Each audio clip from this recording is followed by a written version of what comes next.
This is the story of America, seen in color for the first time.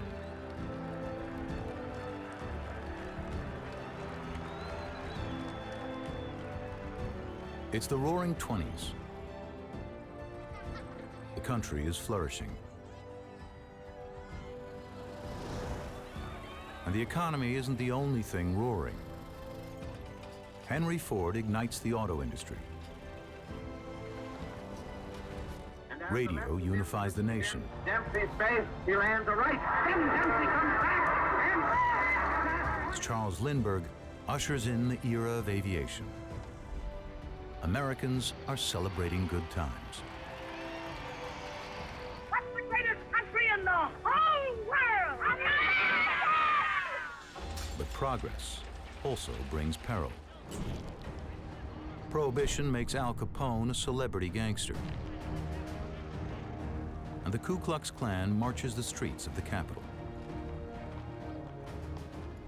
Then, after 8 years of incredible prosperity, comes Black Tuesday and the crash of '29. This is the story of the 20s, as you've never seen them before.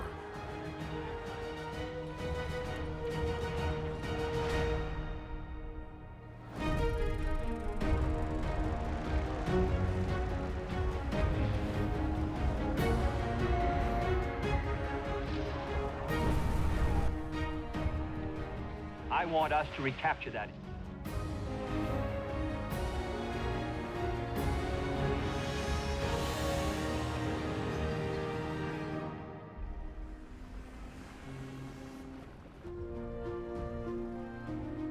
New York, 1919. 2 million U.S. soldiers return victorious from World War I.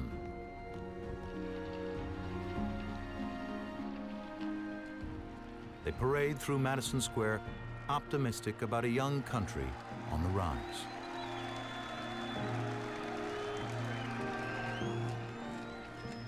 At the start of the decade, New York is the world's largest financial market, the beating heart of American capitalism. But both veterans and bankers are in for an unpleasant surprise.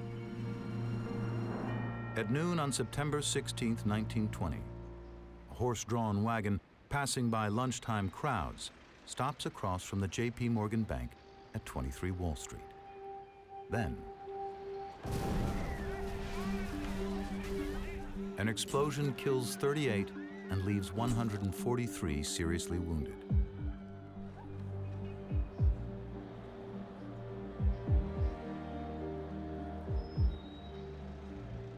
Anarchists targeting the rich are the prime suspects, but no one is ever arrested. A flash of terror, quickly forgotten. Trading resumes the next day as the wolves of Wall Street launch a decade of unprecedented growth. But before the party comes a hangover. The end of wartime production slams the brakes on America's economy. Nearly half of returning soldiers find themselves unemployed and relying on breadlines. Many Americans are hurting financially. For those who can't afford leather shoes, an enterprising store offers a cheaper alternative: clogs made of wood.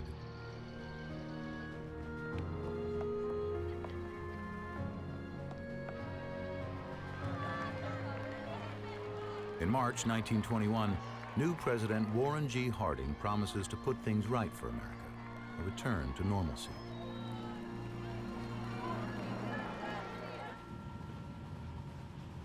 Historians will later view Harding as one of America's worst presidents. But during his term, he benefited from an age of rapid innovation. One early adopter is a Fox Movietone news cameraman, Harry Birch of Chicago. When he's not filming newsreels, he takes some of the earliest known home movies, featuring his wife Lucille and son Bill.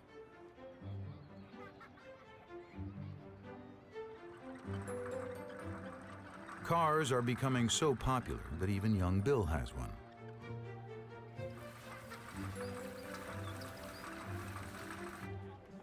His dad has the must-have marvel of the day, the revolutionary Ford Model T.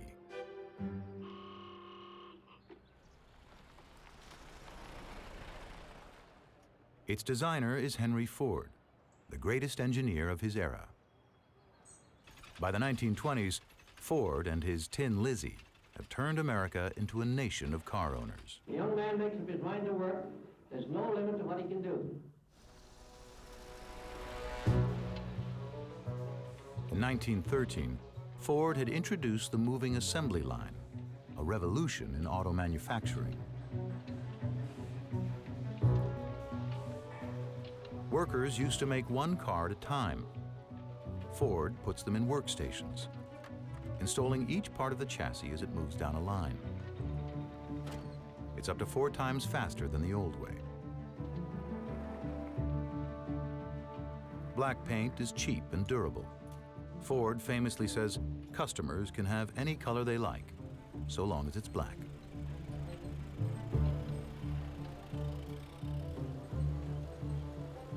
By 1920, a new car rolls off the line every 2 hours. And over half of all cars in America are Model Ts. Each one is simple, reliable, and durable. Important in a nation where less than 2% of the roads are suitable for driving.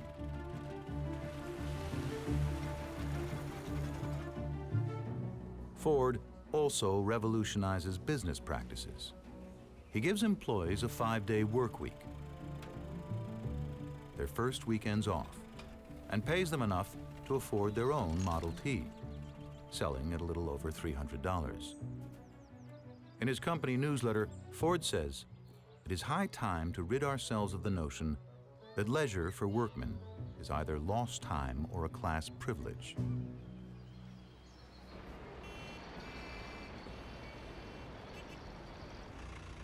Millions of sales turned Detroit into a boom town, and Ford into a billionaire.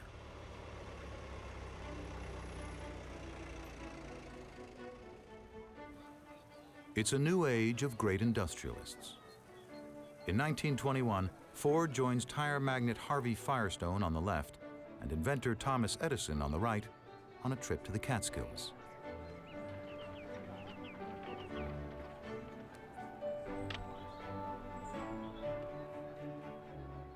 Even President Harding pays a visit.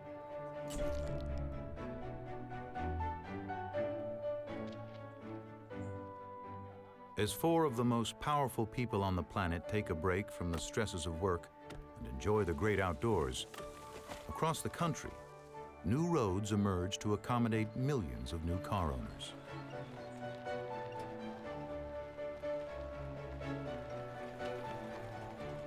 By 1922, the economy is kicking into high gear. But there's one business that won't be joining the boom.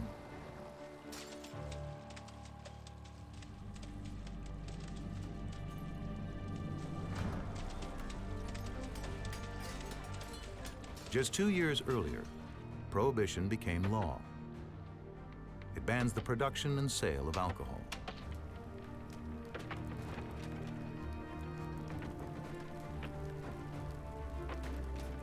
This 1922 footage in Long Beach, California, shows the police destroying $30,000 worth of liquor. This is some of the earliest film ever of Prohibition. America is again a productive nation, and many believe it's also become a sober nation as well. But for some, the party never ends. It just goes underground. In this rare home movie, the Addams family of Brattleboro, Vermont, films a party where the liquor flows freely. A loophole in the law allows people to drink existing supplies at home. Even manufacturers find workarounds. In Napa Valley, vineyards stop making wine and start selling bricks of dried grapes with instructions. Say, Lucille, what do they do with all these grapes?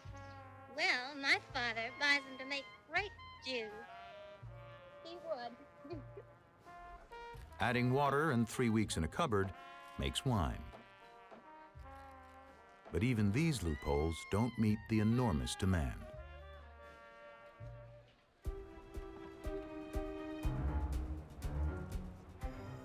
There's a growing black market, and organized crime is happy to satisfy the country's thirst. By the end of the 20s, Al Capone is earning millions of dollars a year from bootlegging.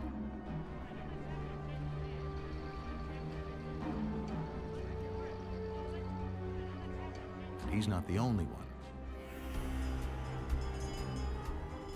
Competition leads to gang wars. Nearly 600 mobsters die in Chicago alone over the course of the decade. The violence does nothing to slow the demand.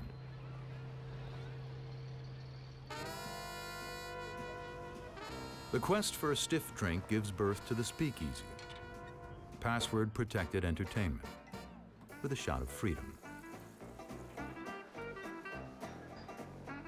For women who just won the right to vote in 1920, these underground bars inspire a new, uninhibited lifestyle.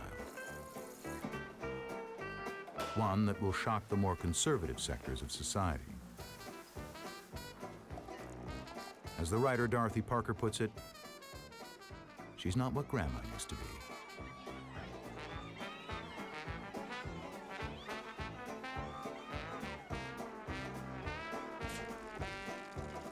The Flapper, a hit movie, gives a name to this brash new generation of women.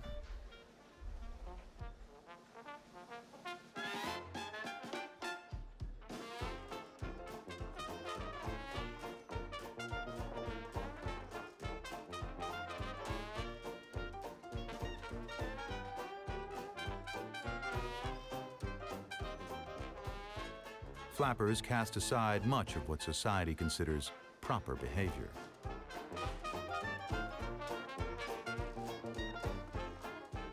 They wear short dresses, bobbed hair, and lavish makeup, celebrating a newfound sexuality.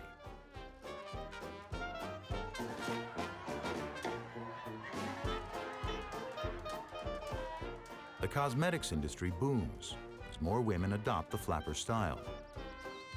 Cigarettes become a symbol of liberation, and women embrace the image. The jazz age is in full swing. Most Americans have never had it so good.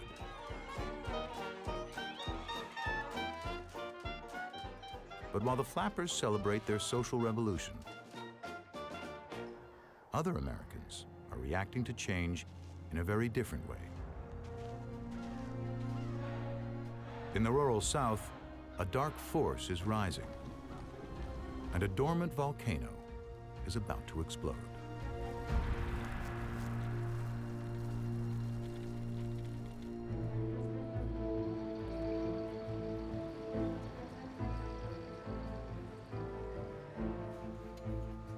It's 1923, and America is on the upswing. Well-paid jobs abound as industry thrives and a largely unregulated stock market booms. Then, in August, President Harding dies suddenly from a heart attack.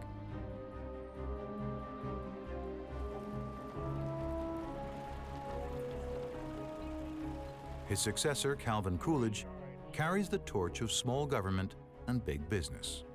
One of the greatest favors that can be bestowed on the American people is economy in government. Silent Cal famously says, "The chief business of the American people is business." For most Americans, the future is bright. But the country's political, social, and economic institutions strongly favor white citizens over people of color.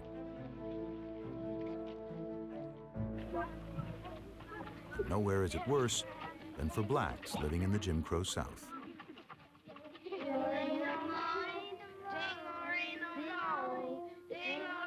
Many live and work in tough, segregated conditions.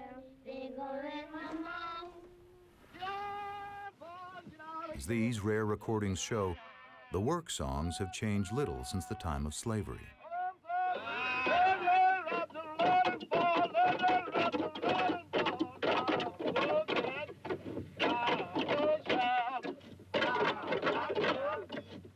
In South Carolina, they lay the tracks for America's railways.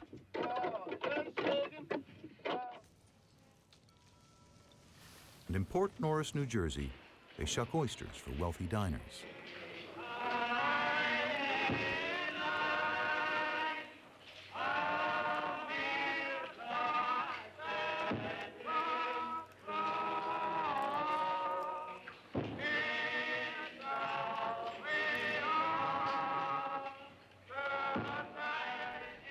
Some African-American communities are prospering, like the residents of Greenwood, a suburb of Tulsa, Oklahoma.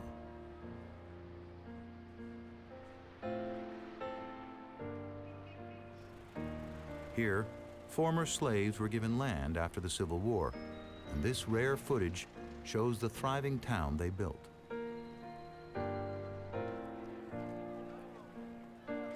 A remarkable Baptist pastor named Solomon Sir Jones is the pioneering filmmaker.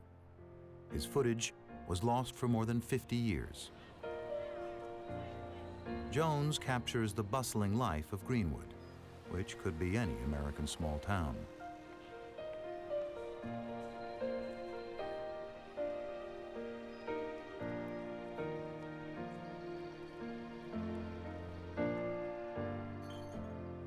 But Tulsa's whites don't like what they see. In May 1921, after a black man is accused of assaulting a white woman, a white mob rampages through the city. For a night and a day, they loot and burn Greenwood. A Fox News crew captures the only surviving footage. It is the bloodiest racial massacre in American history, leaving nearly 300 dead.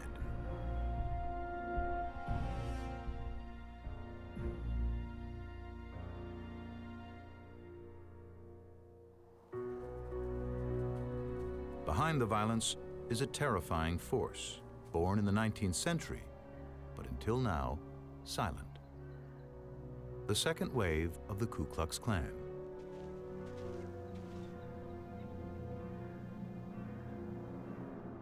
News photographers capture a Klan march in Tulsa 1 year after the riots.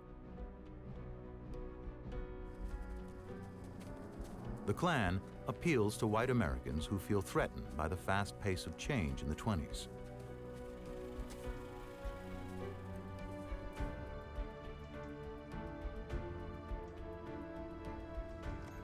Born in the South, the KKK spreads north.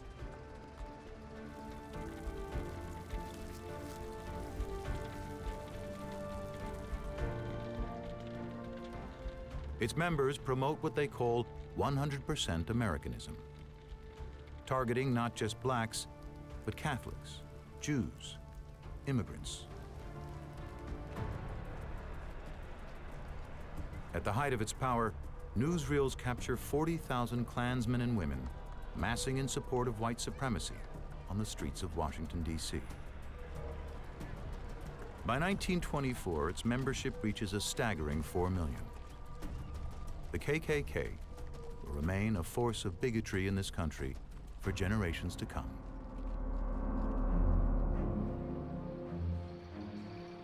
Racial tensions in the South and bountiful jobs in the North prompt many African Americans to uproot their families.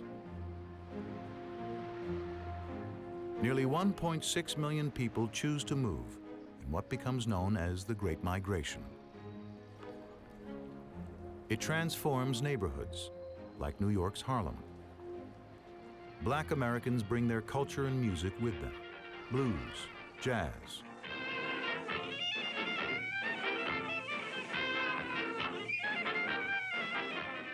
Not for the last time, black music is adopted by white America.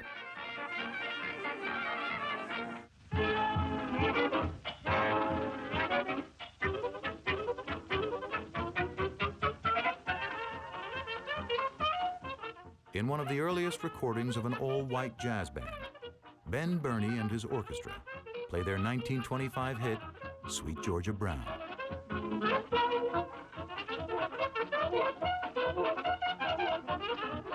Jazz finds a new home in the raucous speakeasies and nightclubs of the cosmopolitan cities. A flamboyant former actress named Texas Guinan runs New York's 300 Club, often greeting her customers with, "Hello, suckers." Before I start to sing this song, I want it understood that no sucker in this room has been elected how it works.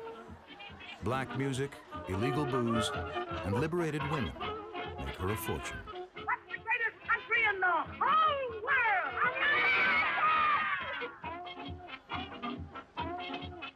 At Guinan's 300 Club, the Roaring 20s reach a colorful crescendo.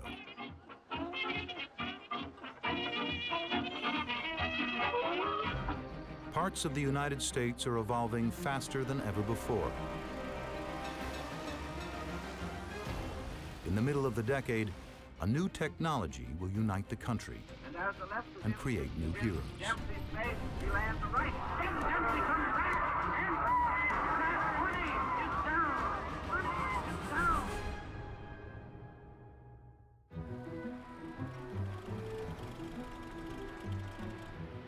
As 1925 begins, prosperity and new inventions revolutionize everyday life in America.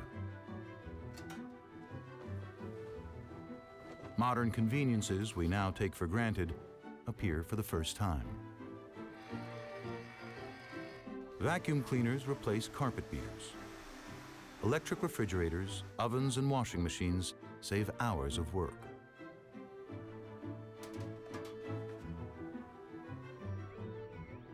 But the invention that brings the whole country together is radio.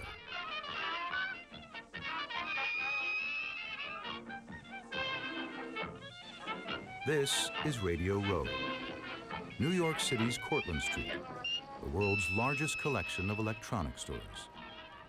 It will remain this way until 1966, when it's leveled to make way for the World Trade Center. Shop after shop competes by selling different models. And here, actual sounds of street crowds listening to a radio broadcast.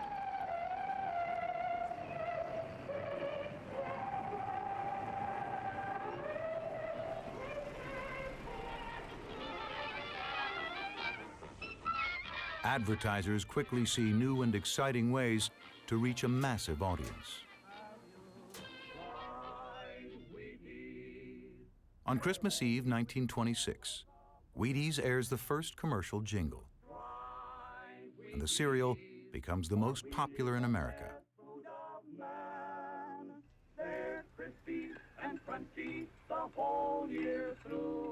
It's branded the Breakfast of Champions, and soon features prominent sports figures on each box.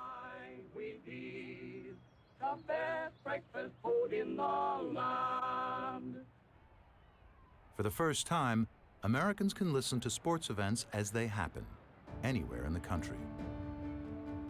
Especially the national pastime, baseball. And players quickly become American heroes. None is bigger than Babe Ruth.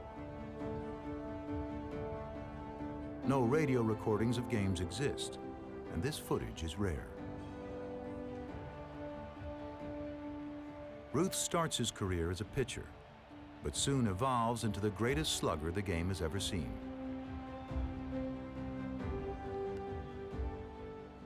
In 1920, his first season with the Yankees, he leads the league with 54 home runs.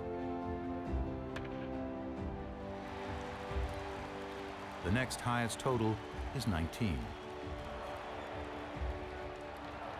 Hello, honey. How'd you like that one? Huh? He and his wife, Claire, are a glamorous power couple. Well, I'm going out now and try to make another one for you. All right, darling. He sets one of the game's greatest records in September of 1927 by hitting 60 home runs in a single season. And the Yankees reward him with a contract for $80,000 per year, an astronomical amount at that time.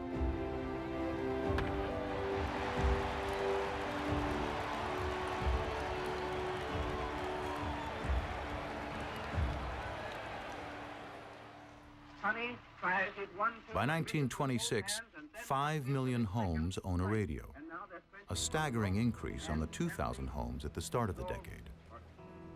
Just in time for one of the century's greatest sporting controversies. Boxer Jack Dempsey has won 66 bouts over 13 years. Born in poverty in Colorado, Dempsey has Irish, Cherokee, and Jewish ancestry. He's a strong, offensive fighter, making it to the top through skill and guts.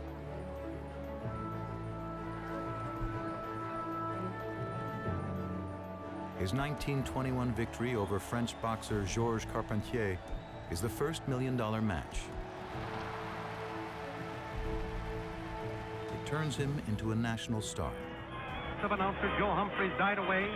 The Argentinian and the champion staged the most savage slugfest ever witnessed. Dempsey doesn't believe in defense. Relentless attack is his style. Murderous right, cruel left hooks crashed on Firpo's body and jaw. Dempsey's pile-driving fist battered him to the canvas time and again. The public loves it, and him. He was up, down again, and In 1926, he fights Gene Tunney, a former U.S. Marine with 64 wins under his belt. Tunney shocks Dempsey and the nation with his victory. A year later, in 1927, 50 million Americans tune into the rematch in Chicago. This is the radio commentary they heard. They're coming together. This is the 7th round. They're up. Dempsey came into Tunney. Both of them shot Dempsey both is in hands. black Nobody shorts did with a any red damage trim. as they came out. Tunney's right. In the 7th round, he floors Tunney. Lands the right. And Dempsey comes back. And Tunney is down. Tunney is down. From the barrage of left and right to the face. He's supposed to go to a neutral corner before the 10-second count can begin. On the other side, But he doesn't move for 4 crucial seconds. and now they're at it again. It buys Tunney extra time. He's down for a full 13 seconds before getting up. Of left and right to the face. Count. Becomes known as the long count. On the other side, 8, 9, and Tunney is up, and now they're at it again. Tunney is The fight continues, and Tunney wins on points, despite being down longer than the allowed count of 10. over. It's all out, and Dempsey is practically Ignoring a press storm, Dempsey accepts the decision gracefully. no question now. His attitude in defeat is applauded and made famous by the radio.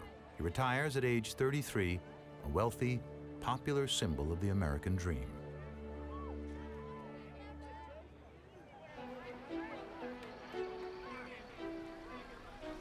World-beating sports stars, technological innovation, and a booming economy. By the mid-1920s, the country is brimming with confidence. But nature is about to deliver a shattering blow to one of its greatest success stories.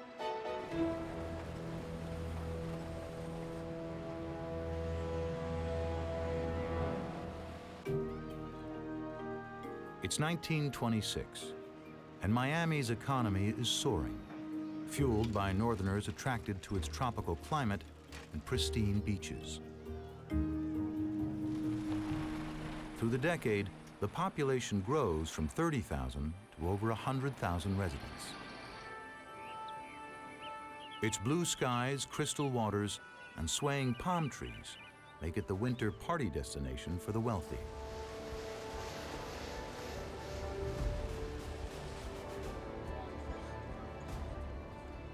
On September 17th, sun worshippers have no idea that a devastating hurricane is sweeping their way.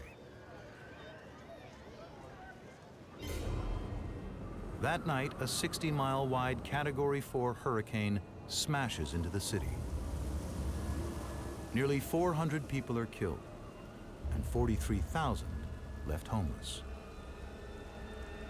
News cameraman Ralph Earl is trapped for 6 hours, capturing these images of Miami underwater.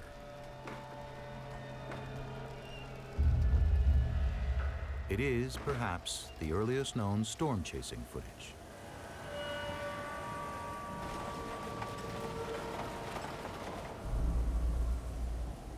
Earl, on the left, flies his shocking footage himself to be distributed to the 20,000 movie theaters across the country.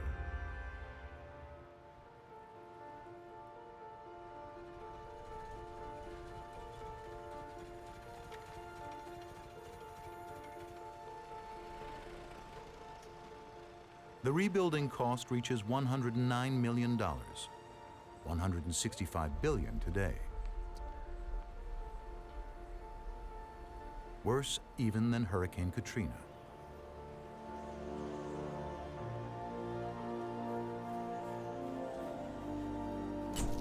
The University of Miami had just opened a year earlier and christened its teams the Hurricanes. As Miami rebuilds, 1,000 miles to the north, one man sets out to prove that the nation's spirit is unbroken. This is 24-year-old Charles Lindbergh in 1926, the aviator's earliest known film footage. He's just a year out of Army flight training school and already dreaming of making history.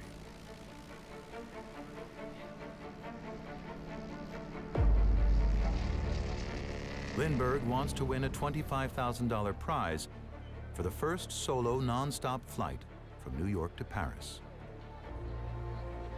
At stake is the future of air travel. Transatlantic ocean liners are safe and reliable, but slow. Planes are considered too dangerous. 6 pilots have already died attempting the 3,600-mile crossing.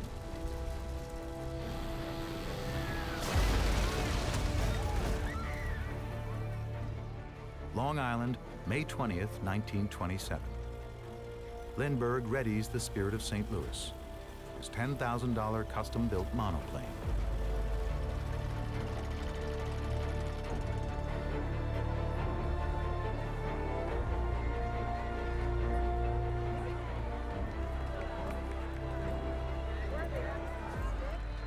"500 spectators have gathered to see him off.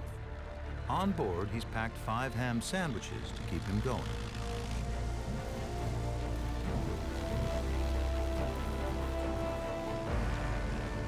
At 7:52 a.m., he's off. And after a few bounces, aloft, just barely clearing telephone lines. He will be in the air for 33.5 hours, with no radio and only a compass. The press dub him the Flying Fool.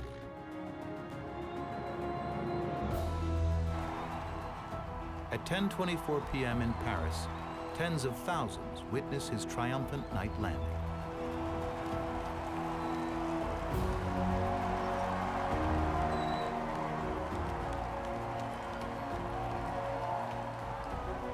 Instantly, 25-year-old pilot, now dubbed Lucky Lindy, becomes the most famous American in the world. President Coolidge orders the USS Memphis to bring him back to New York in style.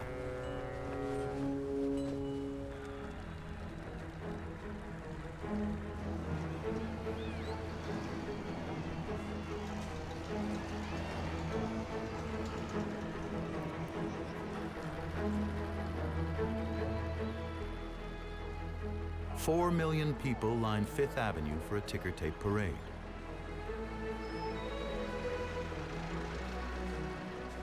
He epitomizes the nation, young, handsome, and brave. And his daring feat proves that flight is the future of travel. Congress awards Lindbergh the Medal of Honor. And the following year, he becomes Time magazine's first ever Man of the Year.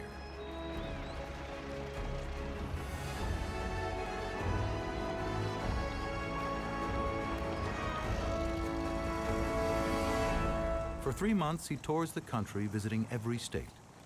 1 in 4 Americans sees Lindy on his Guggenheim tour. The Hines family from Portland, Maine, is among them.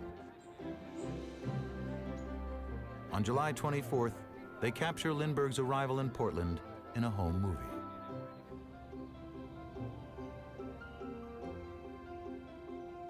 The Hines have profited from creating a successful hand cream business. A new generation of women wanting their product and the power of mass production has made them and others rich and utterly transformed America.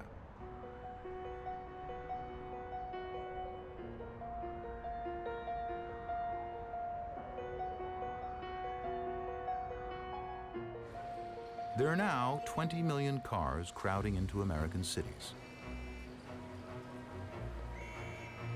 Accidents become common, as pedestrians have to learn to watch out for cars, and vice versa. There's no such thing as a driver's test.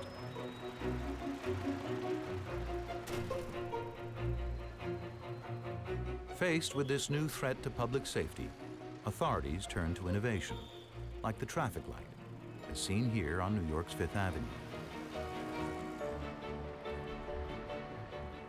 Soon, traffic cops and stop signs begin to appear throughout the country.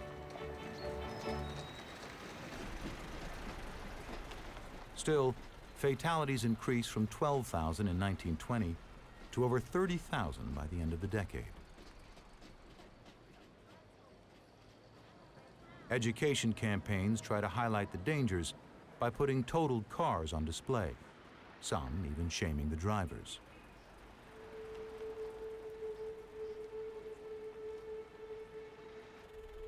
In Portland, Maine, the Hines family shares in the national tragedy.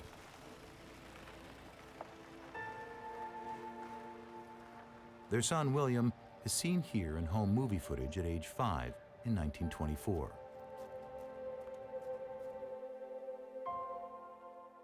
A year later, a Ford Model T strikes and kills him on Vaughn Street.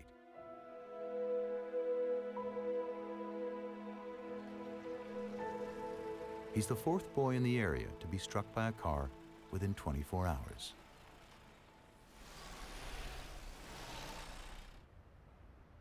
But car culture isn't the only trend shaping the country. A soaring economy has construction reaching for the sky. In Manhattan, a series of ambitious skyscrapers rise up, each competing to claim the title of tallest in the world. The Chrysler Building becomes the first man-made structure to breach 1,000 feet. It's a leading example of Art Deco architecture that remains iconic to this day. This is rare footage of its famous eagles being installed on the 61st floor. Like the Statue of Liberty, they're thinner than they seem.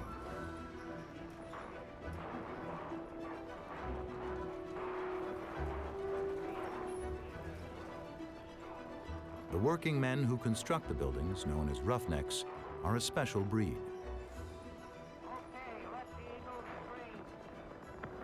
Pretty high up there. They work without harnesses, safety ropes, or hard hats, spending 8-hour shifts in the clouds with no bathroom breaks.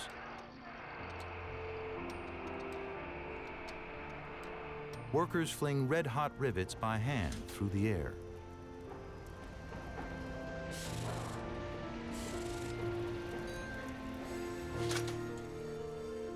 These jobs are so dangerous that 2 out of 5 fall to their deaths or end up disabled.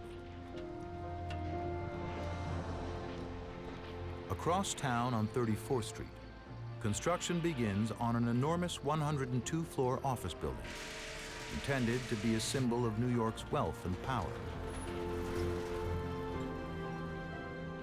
Former New York Governor Al Smith actively promotes the construction.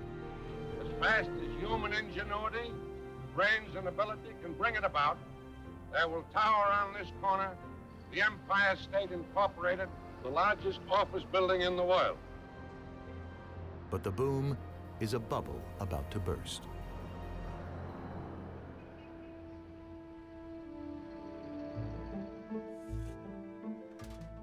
Nearly 80% of goods are bought on credit, and most Americans have no savings at all. Consumers are stretching themselves thin. And with a runaway bull market, few realize what's about to come. The skyscrapers crown a hollow economy that is about to spin dangerously out of control.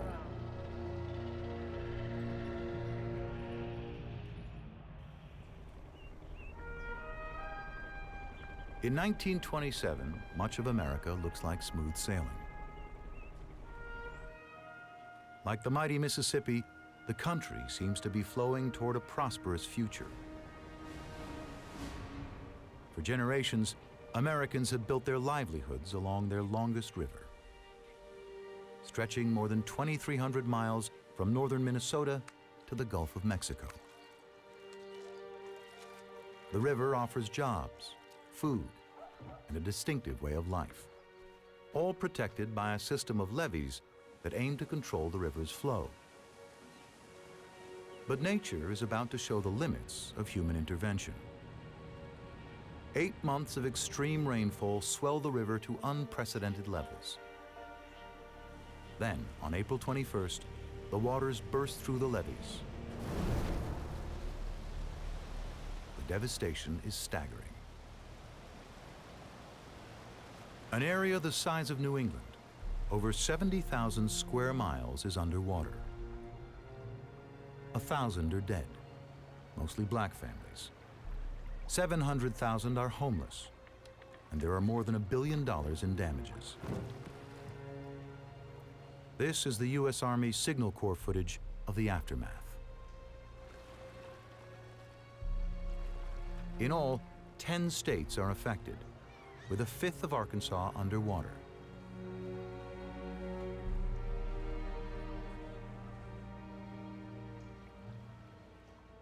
Nevertheless, President Coolidge refuses to commit federal money to help. He believes disaster relief is the job of charities and private business, not government.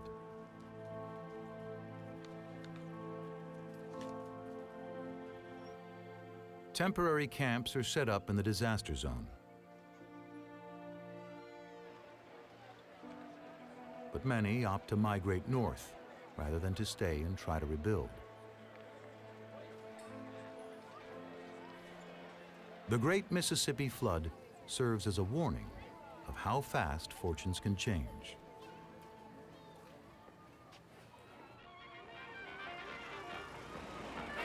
But for much of the country, the good times keep rolling along.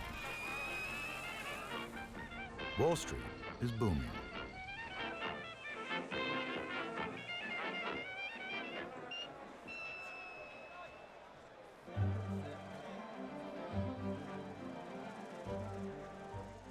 Trading volumes are so high that in 1928, the New York Stock Exchange introduces tickers that can print 500 characters a minute, twice as fast as before. Millions of investors are out to get rich quick, often by borrowing money and buying on margin. For the first time, Americans can buy now and pay later.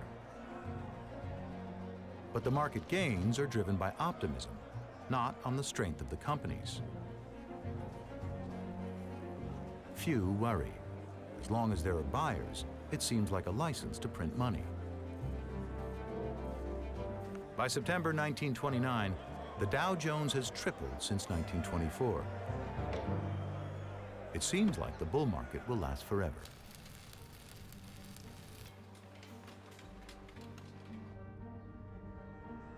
What most investors don't know is there are too many goods to sell. Total car sales have dropped 30%. In Detroit, unsold cars pile up in scrapyards.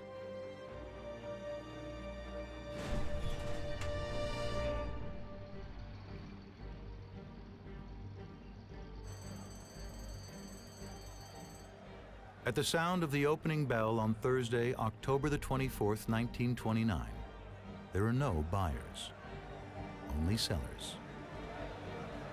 The market falls by 11%. In 2 hours, $9 billion is lost. Terrified banks recall payment from traders who have borrowed money. Most can't pay, leaving the banks in crisis.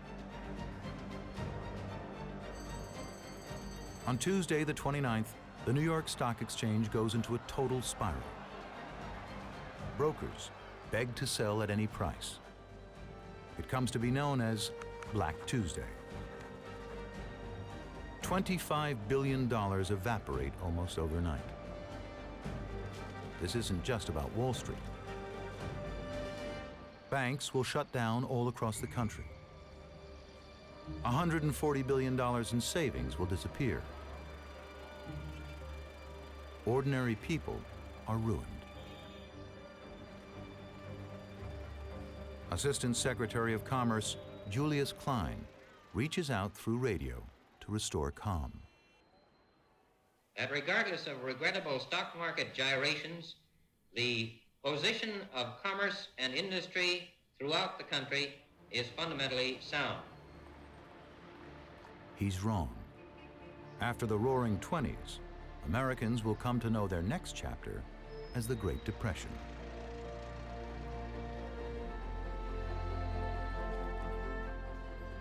It's a defining time for a young nation, and she will revive.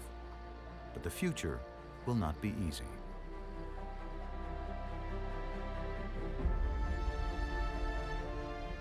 When the giant Empire State Building opens the following year, it has few tenants. We are about to officially open the Empire State Building, the largest and most beautiful office building in the world. It stands lifeless, mocked as the empty state building. It will take 2 full decades until 1950 before it turns a profit.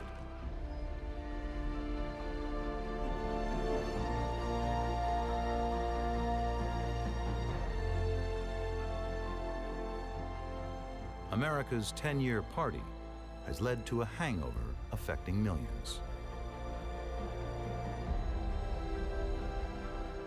It's the greatest boom to bust in history.